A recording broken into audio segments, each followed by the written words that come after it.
So for a long time, I spoke about the Thailand visa situation where it normally costs quite a substantial amount of money or quite have relatively high requirements to obtain a Thailand visa. We spoke about in previous videos and articles about the elite visa, how that's gone up in price. I still think it's a great value option if you compare it on the global stage, and I personally got it. They've introduced the LTR in recent years. Now, if you're looking for the wealthy citizen option, you need $1 million net worth. You need to show income of $80,000.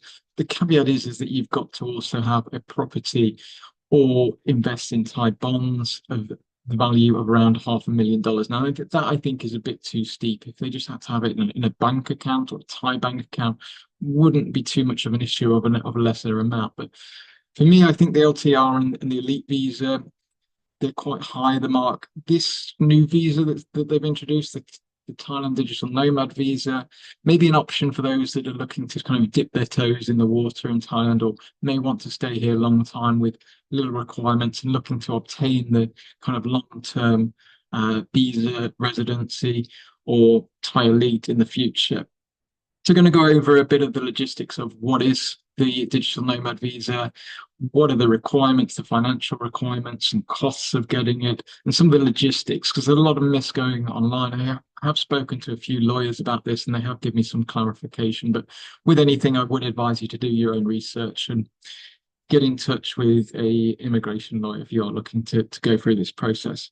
So firstly, what is the Thai digital nomad visa? It's basically a visa which is looking for nomads to stay in Thailand for 180 days. It costs around 270 US dollars or 10,000 Thai baht for 5 years.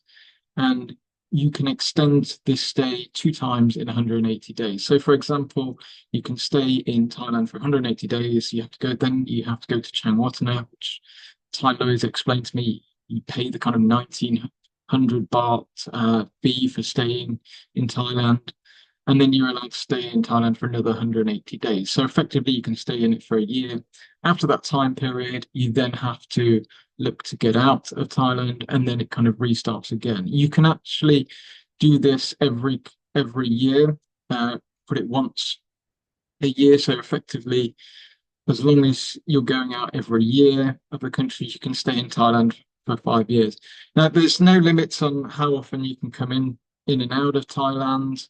So you can, if in theory, you can get going for weekend trips and come back on the digital nomad visa, and it resets again. You can come in and out as much as you want in 5 years. I think it's a great visa for those that are looking to kind of dip their toes in the water in Thailand. I don't think the requirement of the stay, most people get away every 6 months anyway for a weekend break. So I don't think that's too much of an issue in that it's the costs of it at $270 is ridiculously cheap.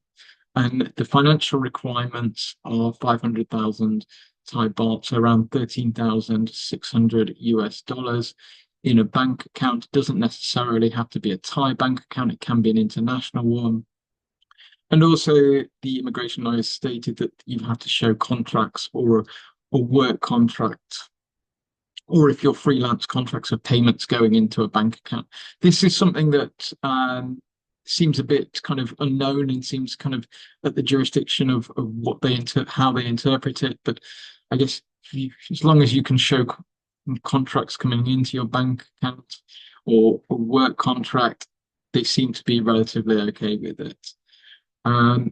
So that's it in a nutshell. My personal thoughts are I think it's a great option if you are looking to come into Thailand to dip your toes into the water and then maybe look to potentially get the other visas later on. I think it's a bit of a game changer for a lot of digital nomads that like Thailand but were restricted to the kind of 60-day visa requirements.